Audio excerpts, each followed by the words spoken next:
Hi friends, నేను మీ నాయుడు సార్ని. 100% మీరు మాట్లాడతారు నిహాలి స్పోకెన్ ఇంగ్లీష్ ఇన్స్టిట్యూట్. ఈ వీడియోలో మనం మిస్ఫార్చ్యూన్స్ నెవర్ కమ్ సింగిల్ అనే ప్రోవర్బ్ గురించి తెలుసుకోబోతున్నాం. ఈ వీడియో గనక మీకు నచ్చినట్లయితే లైక్ చేయండి, షేర్ చేసుకోండి. మీరు గనక మన నిహాలి స్పోకెన్ ఇంగ్లీష్ని మొదటిసారి చూస్తూ ఉన్నట్లయితే తప్పకుండా సబ్స్క్రైబ్ చేసుకోండి. సాధారణంగా ఫార్చ్యూన్ అంటే అదృష్టమని, మిస్ఫార్చ్యూన్ అంటే దురదృష్టమని అర్థం. ఇక్కడ మాత్రం మిస్ఫార్చ్యూన్ అంటే కష్టాలు లేదా దురదృష్టకరమైన సంఘటనలు అని అర్థం.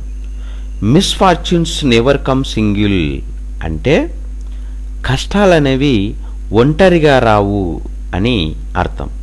ఒక్కోసారి మన జీవితంలో కష్టాలనేవి ఒకదాని వెంట ఒకటిగా వస్తూ ఉంటాయి. ఒక కష్టం ఇంకా తీరకముందే మరో కష్టం వచ్చి పడుతూ ఉంటుంది. అలాంటి సందర్భాల్లో మనకు చాలా బాధగా ఉంటుంది.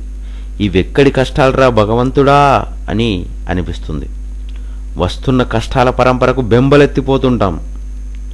జీవితంలో కొన్ని సందర్భాల్లో ఒకేసారి అనేక కష్టాలు చుట్టుముట్టడం చాలా సహజమైన విషయమేనని, అందుకని అలాంటి సందర్భాలలో ధైర్యంగా ఉండమని మిస్ఫార్చ్యూన్స్ నెవర్ కమ్ సింగిల్ అనే సామెత మనకు తెలియజేస్తుంది. సాధారణంగా ఫార్చ్యూన్ అంటే అదృష్టమని, మిస్ఫార్చ్యూన్ అంటే దురదృష్టమని అర్థం.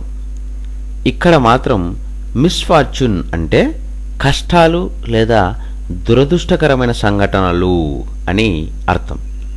మిస్ఫార్చ్యూన్స్ నెవర్ కమ్ సింగిల్ అంటే కష్టాలనేవి ఒంటరిగా రావు అని అర్థం. ఒక్కోసారి మన జీవితంలో కష్టాలనేవి ఒకదాని వెంట ఒకటిగా వస్తూ ఉంటాయి.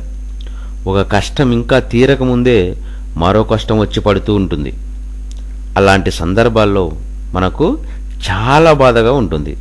ఇవెక్కడి కష్టాలరా భగవంతుడా అని అనిపిస్తుంది.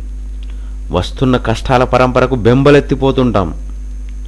జీవితంలో కొన్ని సందర్భాల్లో ఒకేసారి అనేక కష్టాలు చుట్టుముట్టడం చాలా సహజమైన విషయమేనని, అందుకని అలాంటి సందర్భాలలో ధైర్యంగా ఉండమని మిస్ఫార్చ్యూన్స్ నెవర్ కమ్ సింగిల్ అనే సామెత మనకు తెలియజేస్తుంది.